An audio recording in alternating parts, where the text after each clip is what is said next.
안녕하십니까. 하루의 경제 주식 마무리 경주마입니다. 지긋지긋했던 이 긴축의 시대가 이제 끝나간다는 게 어제 FOMC를 통해서 확인이 됐죠. 대신 이제부터는 조금 더 차원이 다른 어떤 고민이 필요한 시대라는 게 알게 됐는데 바로 이 언제 침체가 오나 언제 침체가 터지나 하는 겁니다.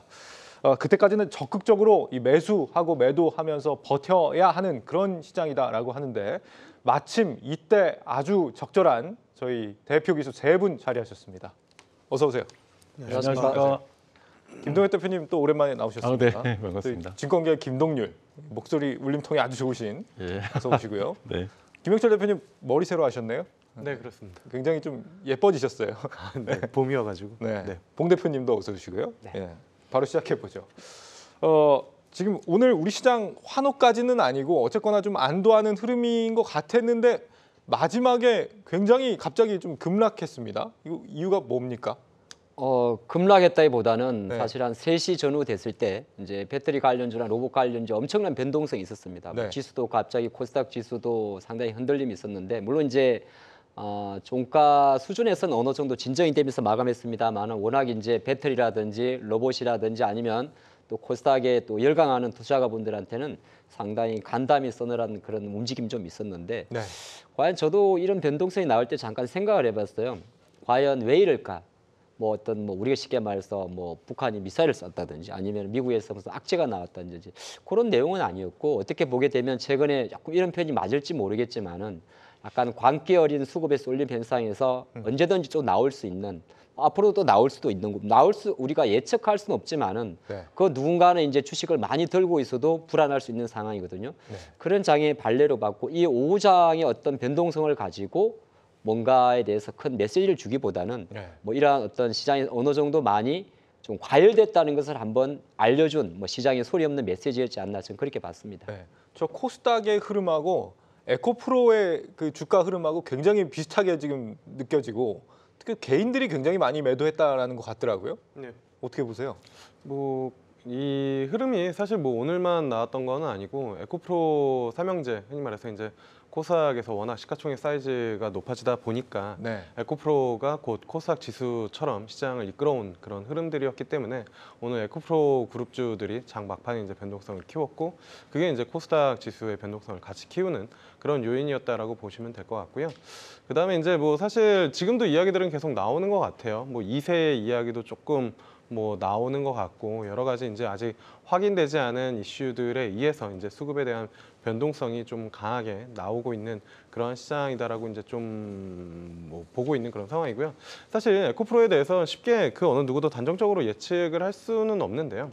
근데 그런 건 있죠. 이제 단기간에 조금 많이 올라온 측면, 그게 이제 뭐 밸류에이션 단으로 이게 싸다 비싸다의 논란이라기보다는 속도의 문제다라고 이제 좀 생각을 하거든요. 단기간에 이제 상당히 좀 많이 올라온 측면이 있고 그다음에 올라올 때마다 항상 새로운 논리들이 이제 붙는 그런 흐름인데 그러한 주식들이 항상 그 해의 주도 업종이고 주도 종목들이었어요. 근데 그 과거로 돌아가서 보면은 과거에 이제 카카오도 그랬고 뭐 셀트리온도 그랬고 삼성전자도 그랬죠. 그러니까 단기간에 개인들의 수급에 의해서 단기간에 올라온 종목들은 어느 시점에서는 변동성이 발생이 될 수밖에 없는데 에코프로도 오늘에 나온 변동성이 그러한 흐름과 상당히 좀 유사하게 개인적으로는 좀 느껴졌던 하루다라고 이제 좀 생각을 하고 있고요. 그다음에 한 가지만 더 얘기를 하면 사실 저는 개인적으로 어떤 주식이 상당히 많이 올라올 때 꼭 참고를 하는 그 보조 지표라고 해야 되나요? 그게 이제 하이먼 미스키 모델인데요.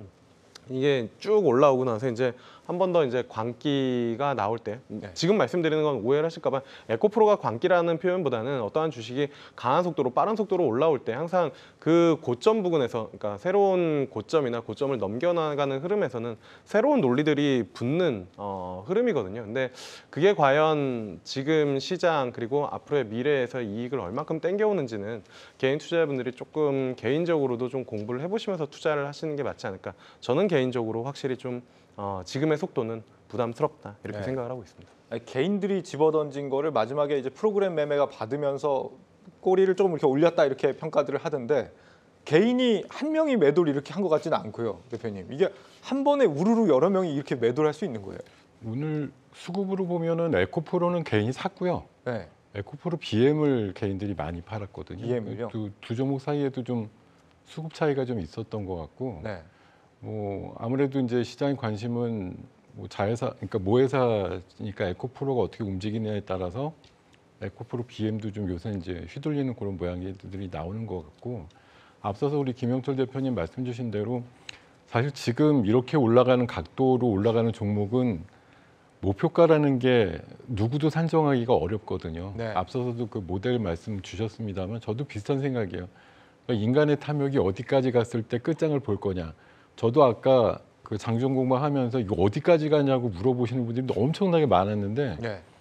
그건 여러분이나 저나 잘 모르지만 50만 원, 그러니까 그 에코프로 BM인가요? 그 기준으로 아까 49만 3천 원 뭐 이렇게까지 가길래 50만 원 딱 찍으면 한번 미친 듯이 매도할 사람들 있을지도 모르겠다 이런 생각이 들었었는데 아까 3시 정도 이제 그런 것도 인간이 어디까지 그러니까 되게 이제 확신을 가지시는 분들 지금 사실 흔히 말해서 이제 인터넷이나 뭐 유튜브 쪽에서는 지금 주가 대비해서 2배에서 4배 간다라고 확신에 찬 얘기들을 해주시는 분들이 많거든요. 네. 근데 시세가 진짜 이렇게 가니까 믿는 분들이 계속 뭐 조금 외람된 표현이지만 신도들이 많아지고 있어요.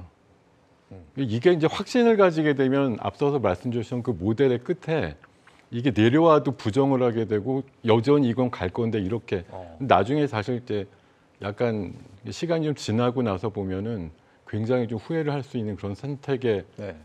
단계에 놓여 있을 수도 있겠다 이런 판단이 좀 들긴 했습니다. 그러니까 초기에 잡으신 분들이야 뭐 지금이든 언제든 좀 떨어져도 별로 신경 안 쓰시겠지만 네. 최근에 들어가신 분들 있잖아요. 이런 분들은 사실 마음이 굉장히 불안불안하실 것 같아요. 그러니까 네. 주가의 변동성이 더 큰 거죠. 밑에서 평단가가 낮으신 분들은 사실 위에서의 흔들림을 버틸 수 있는 이제 수익권이나 이제 안전 마진이 있는 그런 상황인데 최근에 이제 들어가신 분들이 많은 그런 상황에서 이런 변동성을 더 키울 수 있는 그러한 요인이고 그다음에 이건 사실 여담인데 아까 전에 그 하이먼미스키 모델을 전 개인적으로 되게 신뢰를 하거든요. 근데 에코프로에서 최근에 이야기가 나온 게 우리가 보통 PER, PBR 이렇게 이야기를 하잖아요. 근데 PER이 프라이스 어닝 레이시오 그리고 PBR이 이제 북밸류로 보는 건데 우스갯소리로 PER이 프라이스 에코프로 레이시오고 PBR이 에코프로 BM 레이시오라는 얘기가 나올 정도였으니까 얼마나 이슈가 크게 되고 많은 투자자들이 관심을 받고 있는 주식인지를 극명하게 저는 사실 그 짤이 딱 어제 그제부터 이제 돌기 시작했거든요. 그렇다라고 하면은 주가가 이 구간에서는 상당 부분 변동성을 보여줄 수밖에 없고 지금 사실 뭐 투자를 하시는 분들과 또는 투자를 하시고 계신 분들 하시려고 하시는 분들 같은 경우에는 내가 이 기간을 얼만큼 놓고 투자를 할지에 대한 기간을 먼저 생각하시고 이제 흔히 말하는 투자 전략을 세워야 되지 않을까 이렇게 생각을 하고 있습니다. 네. 많은 분들이 지금 들어가 계신 만큼 시장도 좀 더 불안불안해지고 또 이 예민하게 반응하는 그런 모습인 거를 볼 수가 있습니다. 금리 얘기도 잠깐 해보죠. 금리 정확히 어제 저희 경주마에서 예측한 대로 나왔거든요. 25bp 올리고 점도표는 예상보다 안 올라가는 그런 모습이었는데 어떻게 평가하세요? 가장 파월답게 나온 것 같고 네. 가장 시장에서 바라는 대로 나왔다고 봅니다. 아까 좀 평가를 전시 한번 리뷰를 해보면 이제 5% 시대를 갔어요. 2008년 이후로 거의 20년 만에 다시 돌아갔는데 10몇 년인가요? 15년 만이군요. 근데 내용에서 봤던 것은 그 우리가 터미널 레이트라고 약간 추정할 수 있는 쉽게 말해서 최종 금리가 얼마냐에 대한 그게 지난 12월 달 점도표와 마찬가지로 5.1%를 유지했다는 겁니다. 네. 그런 관점에서는 파월의 기자 연설에서는 똑같은 말의 반복이죠. 이거는 사실 매라고 보기도 그렇고 비둘기라 보기도 그러고 그냥 파월이었습니다. 그래서 우리가 데이터 디펜던트라는 단어를 사용하면서 우리 또 3월 CPI 보고 그러니까 4월에 CPI가 나오겠죠. 3월 CPI 보고 5월 달에 가서 생각할 거니까 지금 패드와치에 나와 있는 5월 달에 25bp 인상 자체는 사실 열려봐야 되는 거거든요. 네. 그런 관점에서 좀 봤는데 약간의 이제 호재와 악재가 있었는데 호재는 그래도 터미널 레이트를 5.1% 지금 기준으로 놓고 보면 뭐 25 정도에 올리는 거에 뭐 늦지만 약간 이제 연준이 좀 중요하게 생각하는 게 CPI보다 PCE 인플레이션인데 PCE 인플레이션 23년도 같은 경우는 약간 올려놨어요. 3.3%로. 그 말은 뭐냐면 전형적인 이제 연준 의원들의 그 데이터 의존적인 시그널을 보여주는 거거든요. 그럼 시장 일가에서 가장 중요한 이 FOMC 이벤트에 대한 금리 이벤트에 대한 노이즈는 최소한 이제 우리가 4월 중순에 확인할 3월 CPI인데 3월 CPI 보고 가겠다는 거고 네. 정시는 근데 상당히 여기에 저는 긍정적으로 반응을 했다고 봐요. 왜냐하면 이제 물론 비트코인의 가격은 좀 떨어졌지만은 달러화가 바르게 급락을 해주면서 물론 네. 거기에 급락에는 사실 FOMC 이슈도 있고 옐런 재무장관의 약간의 어떤 그 무마적인 발언도 있었습니다만은 전체 예금을 다 보장해주지 않는 게 상당히 당연한 이야기거든요. 네. 당연한 이야기를 하루 전날 시장이 너무 크게 확대 해석했던 건데 그거 빼고 나면 오늘 우리나라 원화 시장에서 급락을 보여준 것처럼 오히려 이제 FOMC 이벤트가 좀 지나면서 외국인들 수급이 어제 오늘 2천억 정도씩 들어왔습니다. 네. 우리나라 시장 관점으로 놓고 봤을 때는 뭐 강달러 1,300원대 밑으로 내려온 거 이걸 포인트를 잡고 보시면 어떨까 싶습니다. 그 시장이 좀 긴가민가 한 게 간밤에 있었던 그 옐런 재무장관의 발언 때문이었잖아요. 모든 은행을 다 구제해주지 않겠다. 그래서 원래는 이제 버블이 이렇게 생기면서 시장이 증시가 막 이렇게 좀 다시 달아오를 거다 이런 기대가 지금 오늘 보면 별로 그렇지는 않은 것 같았거든요. 네. 앞으로 한동안 이게 박스권으로 가나요? 어떻게 좀 전망을 하세요?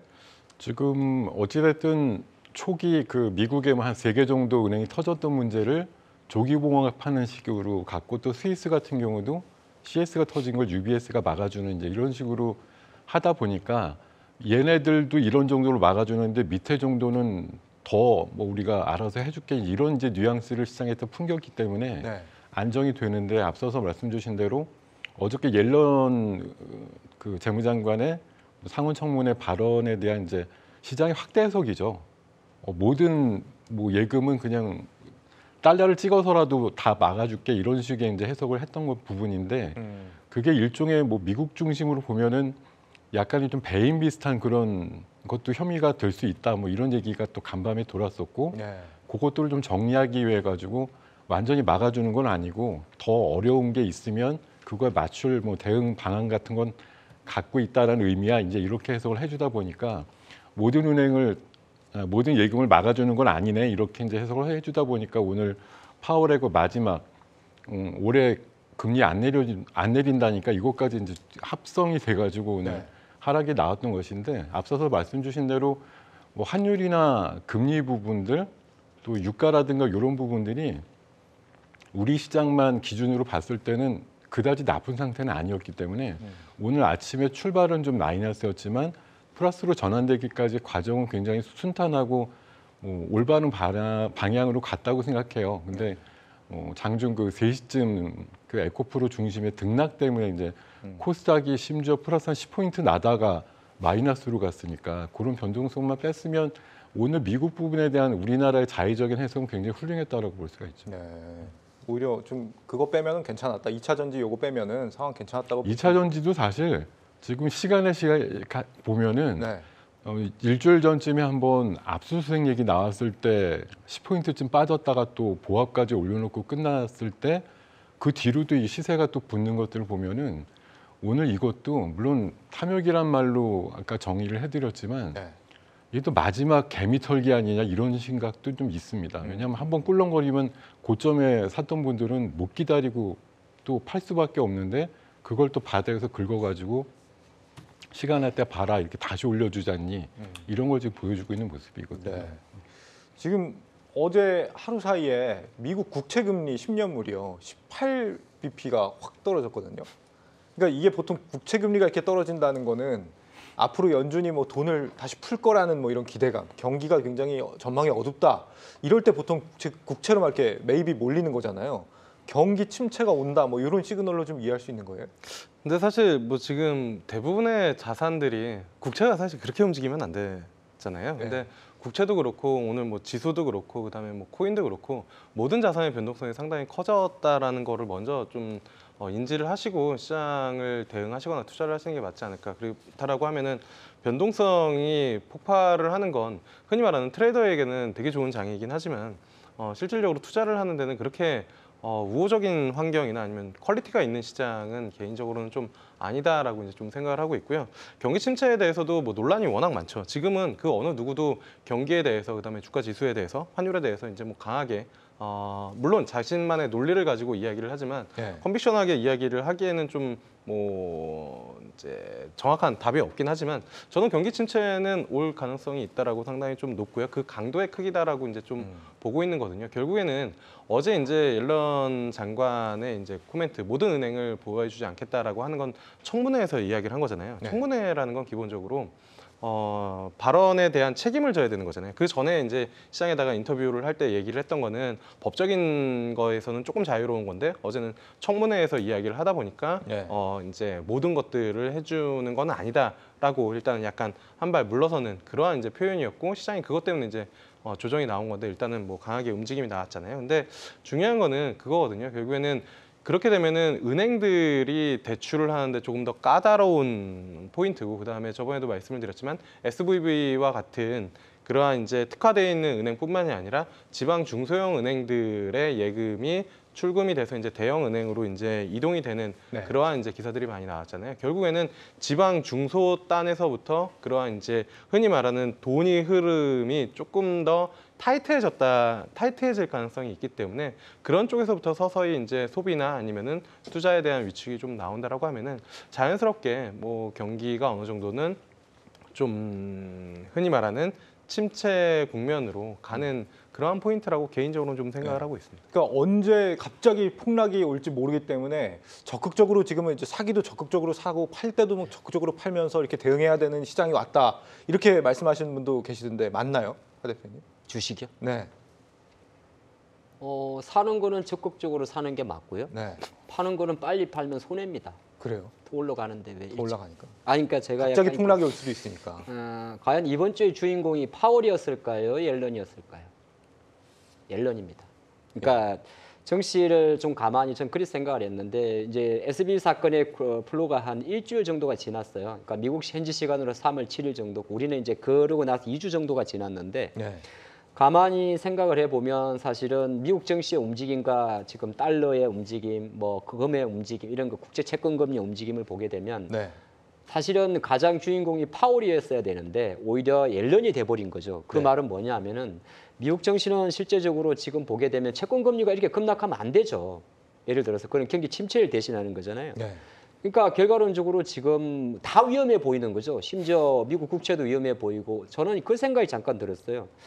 어제 밤새 미국이 FOMC 회의를 딱 하고 나서 물론 파월의 발언과 전체적인 플로는 약간 매가 조금 강하거든요. 네. 굳이 달러가 저렇게 막 밀어질 게 없는데 그 장중 움직임을 보게 되면 옐런의 그 발언에서 바로 그냥 달러마저 약세로 갔단 말이죠. 네. 그래서 어떻게 놓고 보면 미국 경제 시스템의 금융 시스템에 대한 불안감 때문에 미국 증시의 변동성과 채권의 변동성이 왔으니까 다른 한편은 우리가 중심을 어디에 잡고 가는 데가 제일 중요한데 그럼 갑자기 제가 이 생각을 해봤어요. 이거하고 우리나라 코스닥 배터리나 로봇의 광풍은 도대체 어떤 연결고리가 있을까?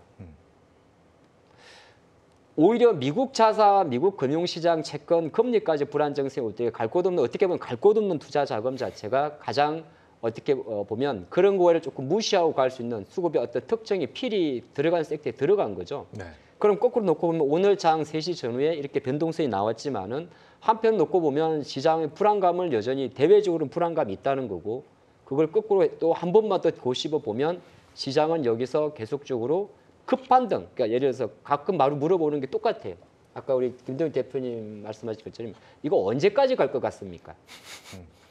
도대체 언제까지 이런 장이 됩니까? 그다음에 또 뭘까? 얼마까지 갑니까? 보거든요. 이따 물어보려고 그랬는데. 예. 네. 저는 거기서 아주 한 가지 말씀을 드립니다. 그게 지금 뭐가 중요하냐고 말씀드립니다. 지금 왜냐하면 장이 약간 지금 사실 비정상적인 장이잖아요. 네. 그러면 딱 두 가지밖에 없습니다. 아예 어느 정도 정상적인 장으로 좀 전개될 때까지 기다리거나 아니면 조금 조바심이 난다면 아주 작은 비중으로만 현재 상태를 좀 같이 보는 것. 그렇게 말씀드리고 싶습니다. 네. 오늘 근데 이렇게 분위기가 전반적으로 좀 무겁죠? 좀 기운들을 좀 내주세요. 하 대표님. 저는 되게 가벼운데 이게 왜 무겁죠? 증시가 이제 잘 나간다면서요. 네. 분위기 좀 밝게 해주시고요. 그럼 적극적이고 좀 능동적으로 우리가 투자를 하겠다라는 측면에서 하나씩 이제 세 분께 좀 전문적인 얘기를 좀 들어보죠. 일단 2차 전지 지금 뭐 굉장히 지겹다는 투자자분들도 많이 계셔서 요 얘기 지금 안 하고 싶지만 오늘도 뭐 하긴 해야 될 것 같고 대신에 에코프로 얘기는 우리가 많이 했으니까 안 하고요. 오늘 같은 경우는 이수화학이 또 엄청 떴더라고요. 네. 이수화학은 오늘 무슨 일이 있었던 거예요? 뭐 전고체 쪽 이슈가 나오면서 일단 네. 뭐 강하게 움직임이 좀 나온 흐름이고요. 사실 이수화뿐만이 아니라, 그러니까 에코프로뿐만이 아니라, 그러니까 2차전지 내에서 계속 순환매가 나오죠. 2차전지 흔히 말하는 4대 물질, 양극재, 음극재, 그다음에 뭐 전해질, 분리막, 거기에서 이제 흔히 말해서 새로운 첨가제 쪽으로 이슈도 계속 나오고 있는 그런 상황이고, 거기에 네. 이제 최근에는 장비단 이슈도 좀 나오는 거잖아요. 그래서 이수화뿐만이 아니라 거기에 이제 뭐 리튬도 계속 이슈가 나오다 보니까 2차전지 밸류체인에 있는 모든 소재, 그다음에 장비단까지 계속 순환매가 그 안쪽에서 이제 돈이 돌고 있는 거죠. 그러니까 네. 앞서도 이제 한창모 대표님도 얘기를 해주셨지만 돈이 갈 데가 딱히 2차전지, 로봇, AI 말고는 다른 섹터들은 갈 데가 없어요. 그래서 지금 시장이 그쪽 섹터에서 흔히 말하는 되는 섹터에서 투자하시는 분들은 너무 해피한 시장이고, 그쪽 섹터가 아닌 쪽에서 나는 이게 싸기도 하고 나는 이 기업이 괜찮고 이 섹터가 괜찮아 보이는데 내 차례는 언제 오지라고 기다리시는 투자분들 같은 경우는 지금 3개월 내내 네. 기다리시는데, 그게 그냥 단순히 주가가 횡보를 하면서 기다리는 게 아니라, 보시면 아시겠지만 2차전지, 그다음에 로봇, 그다음에 AI 관련된 종목들은 시가총액이 높아지는 반면 다른 쪽 섹터들은 시가총액이 지속적으로 좀 낮아지고, 그다음에 하루하루 끝나고 나서 그 상승 종목과 하락 종목을 보면 지수는 올라와 있는데 네. 상승 종목은 적고 하락 종목은 더 많다라는 거. 그게 시장의 이제 퀄리티가 이렇게 좋지는 않다라는 거고, 어떻게 보면 양극화되어 있다라는 건데, 그 외 섹터가 시장을 정말, 시장의 수급을 지금 가지고 있는 그 2차전지 내에서의 순환매 수급을 어디가 정말로 새로운 쪽이 매력적이어야 그게 빠져나와서 네. 그 새로운 섹터로 이제 돈이 들어가서 그쪽 섹터가 이제 흔히 말해서 주도주의 교체가 나오거나 아니면 시장의 새로운 수급을 좀 받아들이는데, 지금은 그런 섹터가 사실 잘 보이지는 네. 않는 그런 상황이고, 그나마 보이는 거 또는 그나마 그 수급을 조금 가져가고 있는 게 아마 반도체이지 않나. 왜냐하면 SK하이닉스랑 삼성전자가, 특히나 SK하이닉스가 최근에 이제 뭐 강하게 움직임이 좀 나오고 있기 때문에 뭐 지금 새로운 섹터가 그렇게 막 잘 보이지는 않고 있지 않나. 그나마 대형주 단에서는 반도체, 그리고 또 하나 본다라고 하면은 중국 쪽의 경기 재개이안. 지금 뭐 미세먼지 엄청 좋잖아요. 네. 그러니까 미세먼지가 엄청 좋다라는 게 아니라 많잖아요. 그럼 결국엔 중국이 계속 공장을 돌리고 있다는 건데, 최근에 보면은 경기 민감주들에서도 뭐 조선 쪽이나 건설 같은 경우에는 뭐 신저가 부근에 있는데 화학주들은 잘 버티고 있는 그런 상황이거든요. 그래서 네. 그런 쪽 정도가 수급의 공백을 일부 좀 메꿔줄 수 있는 섹터이지 않을까라고 보면서 저도 시장을 보고 있습니다. 이게 수급으로만 얘기를 하면은 내일 뭐가 오를지 솔직히 알 수가 없기 때문에 제가 그래서 오늘 오른 이 이수학을 가지고 이게 진짜 오를 만한 종목인가를 좀 여쭤보는 식으로 해보려고 하는 거거든요. 혹시 윤동현 대표님 이수학 잘 아세요? 이게 최근에 뭐 인적 분할 이슈도 있긴 했던데. 네, 뭐 그런 이슈도 있었고 오늘 제일 아침에 뭐 상한가까지도 아마 장중에 찍었던 걸로 보는데, 그 에코프로비엠에다가 뭐 시제품 공급한다 이런 이슈가 네. 제대로 먹히지 않았는가 생각이 들고요. 뭐 에코프로비엠이 워낙 날아가는데 거기다가 뭐 공급한다 이러면, 며칠 전에 강원은행 에너지 같은 종목도 뭐 SDI 쪽에다가 네. 수산화 리튬 뚫었다 뭐 이런 이슈를 상한가 갔듯이, 사실 어떻게 보면 소설 같은 얘기지만 잘 날아가는 주도주의 그 한 발 걸쳐놓은 기업들, 이런 것들이 지금 사실 무대뽀로 좀 조명을 받고 있는 그런 상태라서, 좋은 기업이긴 해요, 이수학. 예, 비교적 좋은 기업에 속하긴 하죠. 네. 근데 뜨악이죠. 약간 이 정도까지. 뭐 불과 며칠 전에 3만 원이었는데 왜 오늘 6만 원이지? 뭐 이런 5만 원대지? 이런 생각이 들 정도로, 사실 우리가 뭐 주가라는 게 이게 미래 가치를 땡겨온다라는 이제 이론적인 의미를 갖고 있습니다만, 도대체 언제 거를 땡겨오는 거냐라는 거거든요, 지금. 네. 근데 뭐 에코프로 말씀 아까 많이 하셨다 그래서 더 하고 싶지는 않지만, 제가 보기엔 거의 한 3년에서 5년 있다가 나올지도 모를 법한 그 환상적인 숫자를 땡겨다 놓고서 지금 주가를 갖다 놓겠다고 이제 욕심들을 내고 계신 거 아닌가. 네. 나머지 뭐 아류들도 사실 비슷하죠. 그래서 제가 네. 인터셉트 하나 하면 자문 자답 하나 하겠습니다. 언제까지 이런 게 진행될까? 네. 그리고 어떤 시그널로 우리가 다음을 준비할까에 대한 걸 생각을 하고 있거든요.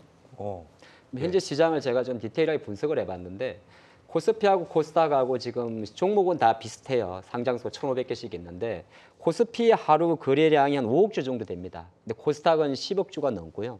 코스피의 거래 대금이 지금 3조, 4조 원 정도인데 코스닥이 하루 거래 대금이 12조가 넘습니다. 네. 그러면 이게 뭘 의미하는 거냐면 실제적으로 이거는 꼭 에코프로만 이야기하는 게 아니라 밸류에이션으로 접근하기에는 상당히 많이 올랐기 때문에 저는 어떤 걸 좀 생각을 하느냐. 예를 들어서 패시브 자금이 삼성전자를 1위로 올려놓고 LG에너지솔루션이나 SDI, LG화학 쪽으로 세게 들어온다든지 아니면 저는 오늘 장도, 내일 장도 궁금해요. 뭐가 궁금하면 이런 지금 거래 대금의 불밸런스 쪽에서 환율이 떨어진 상태에서 예를 들어서 오늘은 중소형 항공주가 움직였습니다. 네.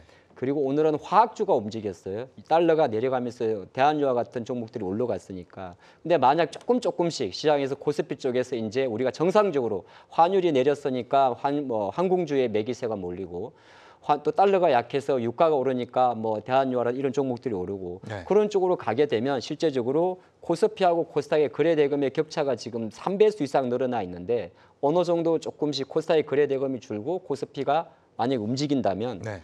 그 시그널을 보고 계속 보려고 합니다. 네, 그 시그널을 보고 그런 상태에서 그렇다고 보면 조금 깊게 들어가게 되면 코스피 시장 종목을 보는 관점에서 일단은 중소형주부터 보겠죠. 그래서 그게 제가 바라본 핵심이지 뭐 어떤 기업의 주가가 뭐 얼마까지 가겠다. 그건 알 수가 없어요. 왜? 우리가 아까 말씀하신 대로 숫자로 보는 건 이미 넘어섰거든요. 네. 그렇기 때문에 어디가 고점이라 말할 수도 없고 어디가 저점이라 말할 수 없기 때문에 시장의 힘의 차이에서는 양 시장의 거래 대금의 어떤 그 밸런스가 조금 맞춰지는 시점. 네. 그걸 좀 보시면서 코스피 대형주의 때를 기다리는 게 낫지 않을까. 지금 그리 보고 있습니다.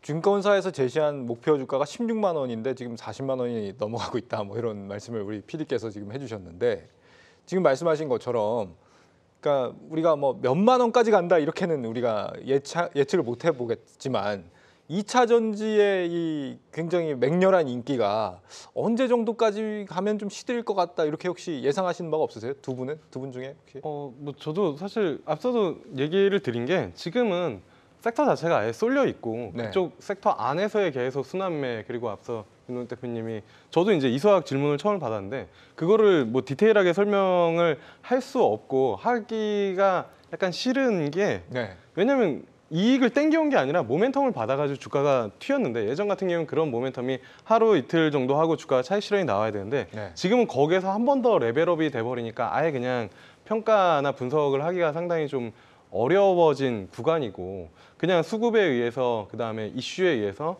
뭐 쏠림이 강하게 나오는 그러한 이제 포인트다라고 이제 좀 보고 있는 거고요. 저는 이 2차 전지가 외부적인 어떠한 요인에 의해서 꺾인다라기보다는 새로운 그 주도주, 그러니까 그 수급보다, 그러니까 2차 전지나 로봇이나 AI보다 더 매력적인 섹터가 나와야지 이 섹터가 끝나지 그렇지 않는다라고 하면 흔히 말해서 대안이 보이지 않는다라고 하면은 지금 풍부한 그 앞서도 이제 하청국님께서 말씀해 주셨지만 코스피보다 코스닥이 월등하게 거래대금이 많고 개인 투자자들이 거기서 훨씬 많이 매매를 하고 있거든요. 네. 근데 그 매매의 수급을 좀 가져갈 만한 그 이제 새로운 섹터가 만들어져야 되는데 그런 섹터가 지금은 쉽사리 보이지 않는다라는 거죠. 그런 섹터가 나오기 전까지는 어쨌든 코스닥의 이러한 흔히 말하는 좀 변동성 큰 시장은 네. 저는 조금 더 이어질 거라고 생각을 하고 있습니다. 김 대표님, 예, 김동엽 대표님 혹시 어떻게 생각하세요? 예, 저는 참고로 말씀드리면 이수학은 코스피 종목인데 네. 예, 코스닥 뭐 하고 휩쓸려 갖고 하여튼 오늘 뭐 대단한 이제 뭐 변동성이 있었습니다만 저도 조금 뭐 비슷한 시각이긴 한데요. 지금의 2차 전지를 능가할 만한 그런 섹터라는 게 현존에서는 뭐 물론 AI도 있고 로봇도 있습니다만 네.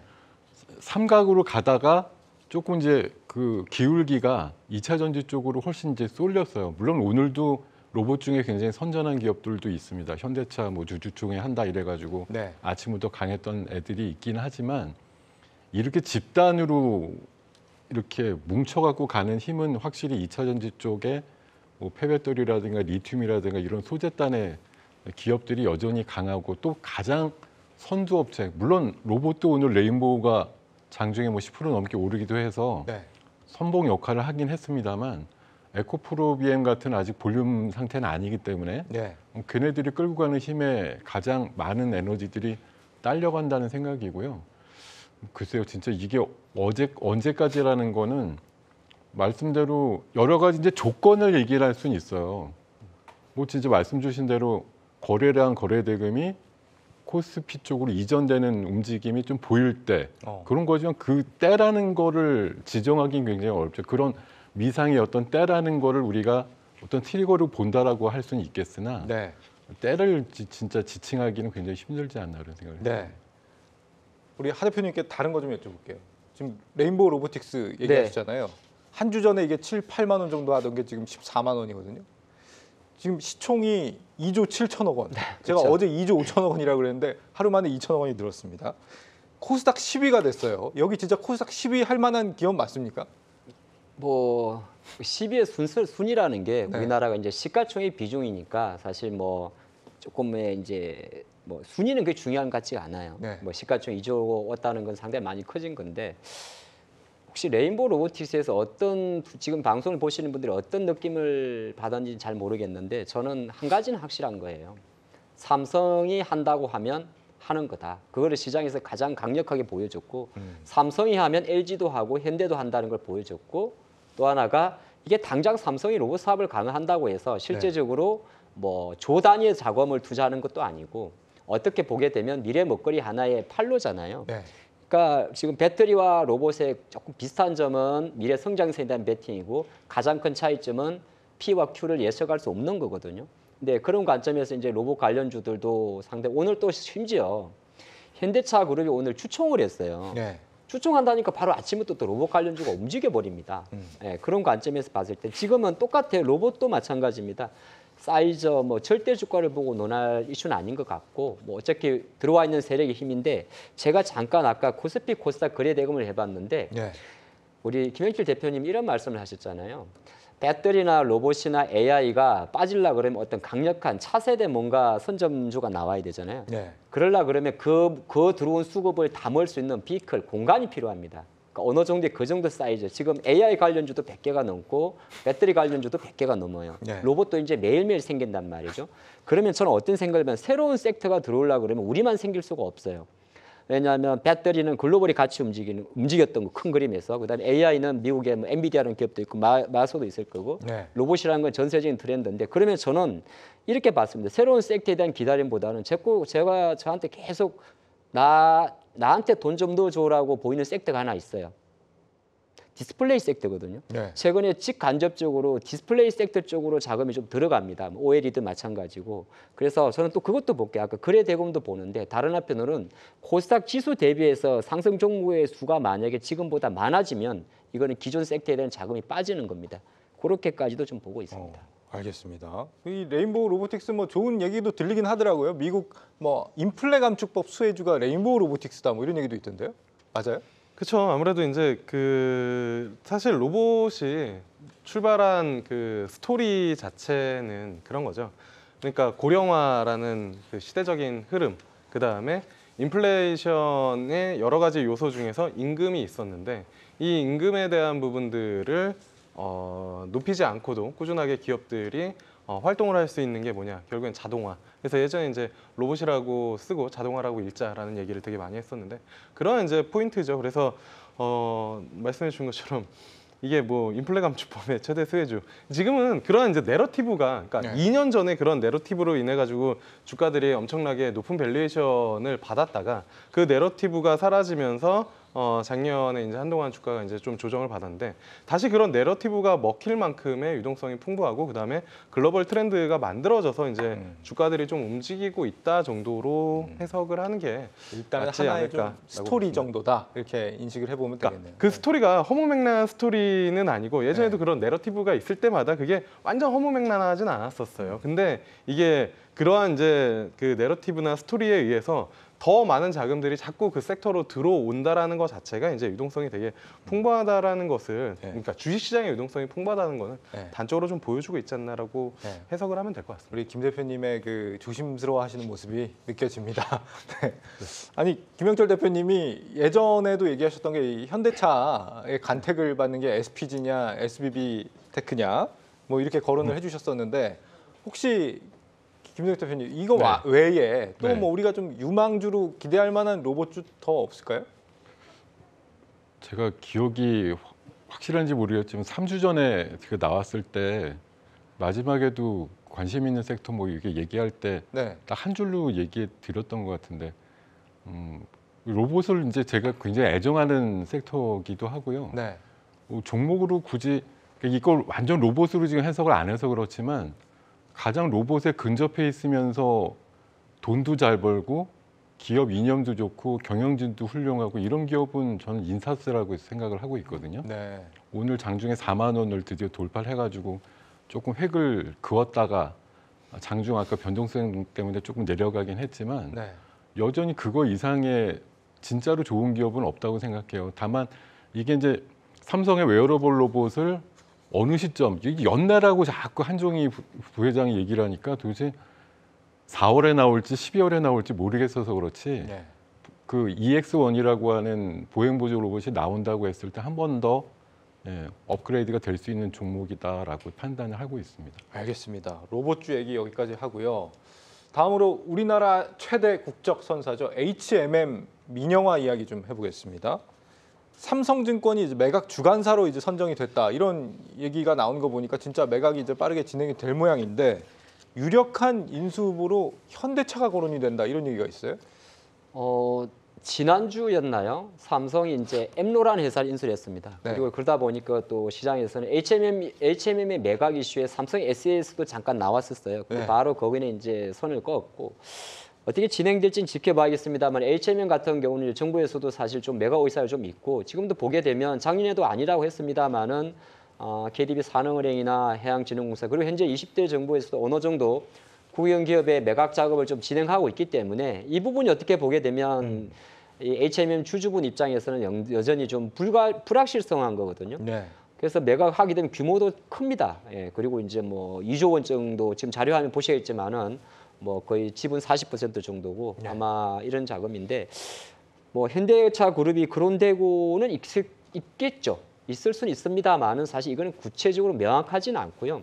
다신 저는 그냥 어느 정도 이러한 과정이 나왔다는 것 자체는 네. 상당 부분 글쎄요. 지난번에 이제 하나가 대우조선해양 이야기할 때는 상당히 빨리 결정이 났었는데 좀 지켜는 봤습니다만은 또 꼭 현대 말고도 또 많은 일부 기업들이 이런 이름이 좀 오르내리지 않겠느냐. 중요한 것은 HMM의 매각 속도가 좀 빨라지지 않겠느냐. 저는 그렇게 봤습니다. 예, 지금 뭐 CJ 또 뭐 LX 그룹, SM 그룹 뭐 이렇게 거론이 되는데 여기서 SM 그룹은 SM 엔터랑 다르죠. 예. 뭐 삼라 마이더스 그룹이라고 하는 네. SM 그룹인데 이 매각이 순탄하게 잘 진행이 될까요? 보니까 뭐 요즘에 해운 운임도 뭐 떨어지고 있다 뭐 그런 얘기도 있고.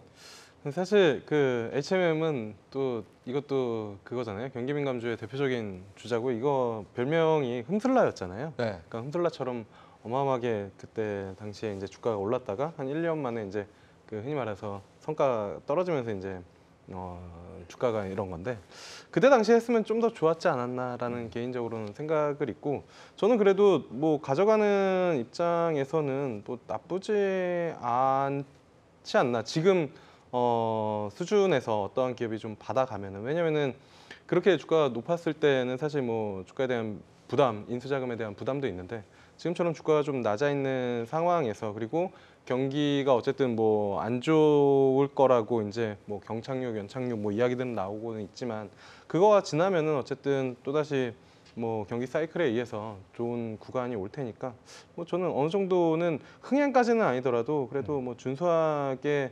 뭐 이슈는 좀 받지 않을까라고 생각을 하고 있습니다. 네. 근데 이게 네. 좀 오래 걸려요. 왜 그러냐면 우리나라 지금 대한항공, 아시아나항공도 그냥 우리나라 국영 항공사의 합병에도 미국, 일본, 유럽 다 승인을 받잖아요. 네. 해운도 마찬가지예요. 뭐 글로벌 해운사 아마 머스크라고 들어보실 건데 예. 앨런 머스크가 그건 머스크 아니고요. 네. 머스크라고 들어보는데 해운 전 세계적으로 해운 얼라이언스가 있어요. 그래서 아까 말한 대로 만약에 SM그룹이 예전에 좀 우리나라에 좀 안타까운 이야기지만은 또 세월호 관련돼서 고발은 우리나라의 큰 이제 해운사를 말하는데 제가 볼 때는 거론은 되지만 만약에 기존에 있는 해운사가 HMM에 거론되게 되면 실제 딜로 갈 가능성은 되게 낮고요. 그러다가 또 현대차 그룹이 또 직접 들어오게 되면 홈솔라 예전 이 현대 상선 아닙니까? 맞아요.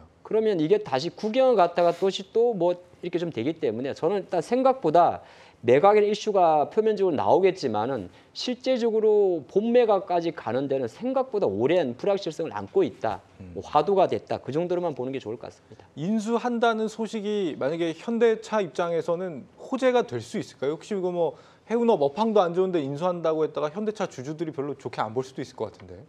뭐 지금은 돈 써가지고 뭐 이렇게 인수한다는 게 물론 이제 인수 당하는 회사들한테는 좋을지 모르겠는데 네. 이 현대차 얘기가 나오는 게 뭐 오늘 뭐 뉴스 보면은 현대 글로비스 사장했던 양반이 이제 그 대표로 가다 보니까 네. 이게 현대차랑 연결이 되는 건데 나름대로 현대차 그룹 안에서 입지적인 인물이었던 사람이 그쪽으로 가니까 그런 이제 입방아들이 좀 나온 것 같은데 며칠 전 기사만 보더라도 현대차에서는 부인했다고 얘기가 나오거든요. 아직까지는 매각의 어떤 주체로서의 그 부분들이 좀 조심스럽지 않나 이런 생각이 들고 네. 뭐 팔고 싶은 정부의 의지는 있지만 굉장히 덩치가 커진 상황. 사실 이 뭐 수치 아까도 나왔지만 작년도 영업이익이 9조 났는데 이렇게 생각해 보면 얘보다 탐나는 회사가 어디 있을까 이런 생각이지만 네. 그거는 이제 아주 극상의 지금 일회성 수익이 난 것뿐이고 지금부터는 이제 뚝뚝 떨어져서 2, 3년 있으면 뭐 상당히 많이 줄어들 거야 이런 시각으로 보면은 지금 뭐 진짜 말 그대로 한 40% 지분을 4, 5조 정도 주고서 사온다라는 게 아마 인수자 측에서는 굉장히 부담을 느낄 만한 수준이라고 생각이 듭니다. 예. 다음 이슈로 좀 넘어가 보죠. 이달 이제 은행 뭐 파산이다 뭐다 말들이 많았는데도 불구하고 우리 시장은 일단 좀 잘 버텨지고 있는 상황이거든요. 그런데 우리 개인 투자자들 깊이 좀 들어가 보면 꼭 그렇지만도 않은 것 같아요. 비투했다가 이제 못 갚아서 강제로 청산당한 이 반대 매매가 지금 한 달 사이에 3천억이나 늘었다고 뭐 그런 얘기가 있네요.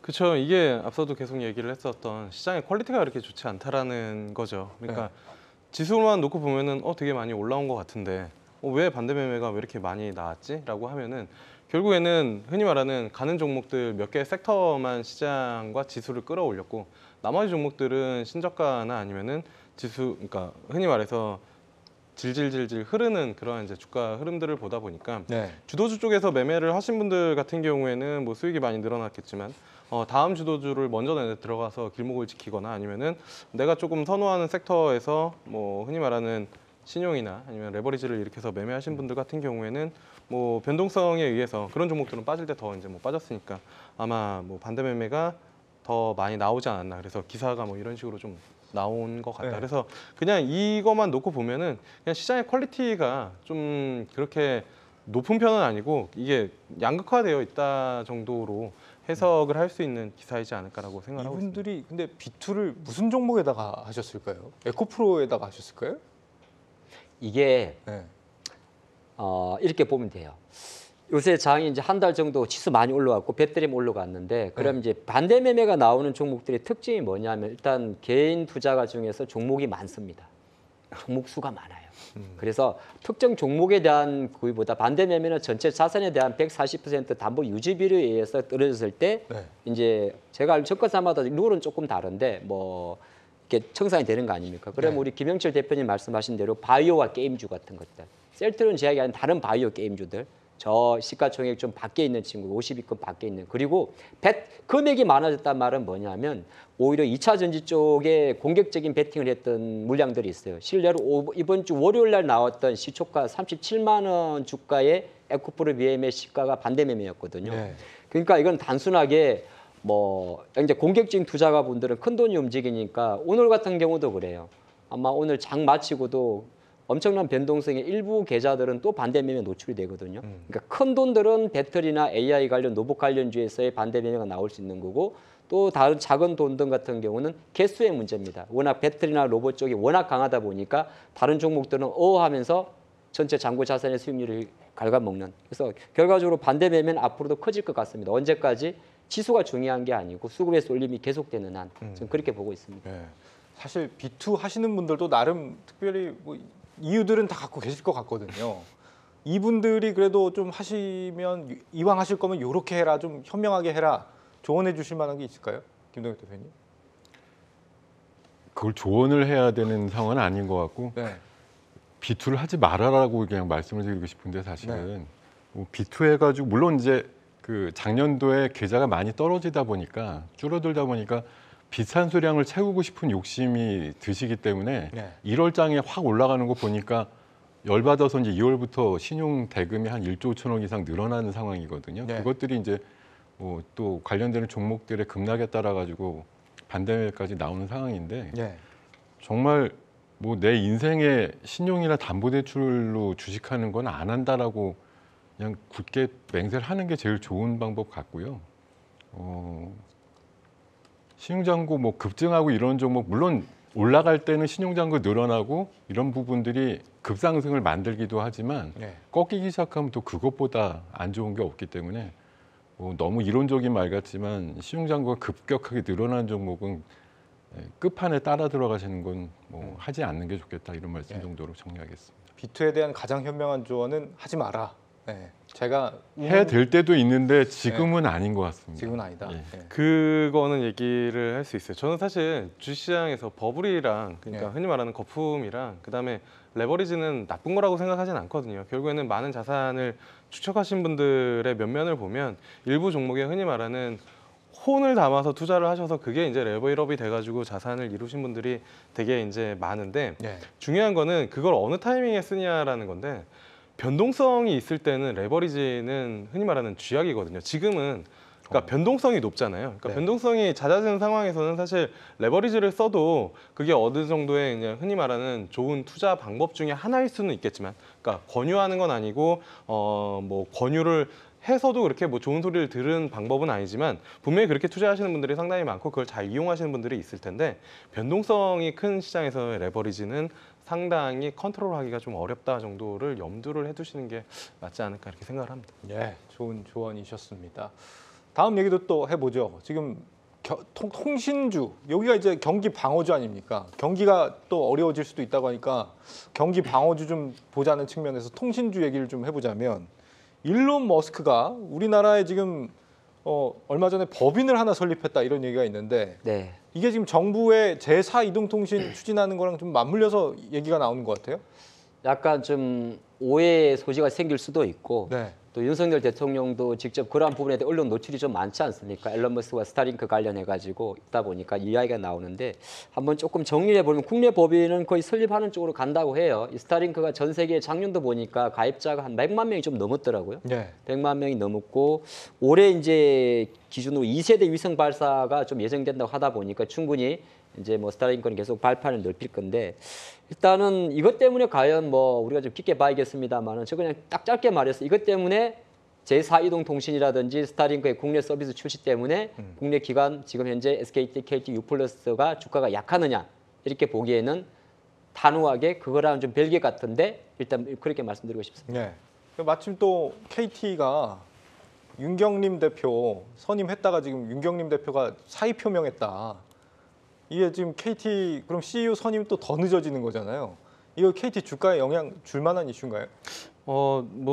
그 CEO 이슈보다는 어쨌든 국가 자본이 들어간 지금 흔히 말하는 경기 민감주들이 워낙 좋지 않기 때문에 KT뿐만 아니라 흔히 말하는 한국가스공사, 한국전력 이렇게 국가가 어느 정도 물가나 아니면은 흔히 말하는 유틸리티 쪽에 입김이 작용하는 그런 기업들은 당분간은 좀 주가의 움직임이 그렇게 조금 KT를 포함해서 이렇게 좀 좋은 흐름을 보여주기는 좀 어렵지 않을까 이렇게 좀 생각하고 있습니다. 네. 시간이 한 1분 정도 남았기 때문에 김동엽 대표님께만 좀 여쭤보고 네, 싶어요. 예. 이 오늘의 이 대화를 우리 토크를 좀 정리하는 차원에서 네. 지금 주말을 어떻게 보내실까? 오늘 이렇게 우리 이제 경주만은 물론 이제 오늘 끝이니까요. 네. 내일을 비롯해서 이제 주말 동안 네. 어떤 고민들을 하면서 이 시장 보내셔야 되나 조언을 좀 해주십시오. 최근에 2주 연속으로 주말에 맨날 기사됐던 게 블랙 먼데이 온다였거든요. 네. 근데 늘 안 왔던 것 같습니다. 그래서 내일쯤 어떤 긴장된 뉴스가 또 나올지 모르겠지만 하던 대로 보면 걱정은 달고 살지만 그런 많은 걱정들이 일어나지 않는다라는 거. 비록 그러니까 화요일 날 무너질 수는 있어도 월요일 날 무너지지 않는 장이다. 이런 관점으로 좀 보셨으면 좋겠고 네. 지금은 사실 1박 2일 사이클이 계속 재방송과 본방송이 계속 왔다 갔다 하는 그런 사이클이기 때문에 이틀 올랐으면 이틀 빠지고 하루 오르면 하루 내리는 그런 장의 반복이라는 점을 좀 아주 짧은 사이클을 잘 이용하시는 그런 매매가 필요하다는 점을 좀 말씀드리고 싶습니다. 알겠습니다. 요즘 너무 잘 나가는 몇몇 종목들 때문에 좀 소외감 느낀다는 분들 굉장히 많으시죠. 그럴 때는 차라리 딱 한 주씩만 계좌에 담아 놔 보시는 것도 나름 또 위안이 될 수 있다라고 합니다. 그렇게라도 중심을 꽉 좀 잡으시고 앞으로 차분하게 이 시장에 좀 대응을 함께 해 나가시죠. 진짜 경주는 지금부터입니다. 고맙습니다.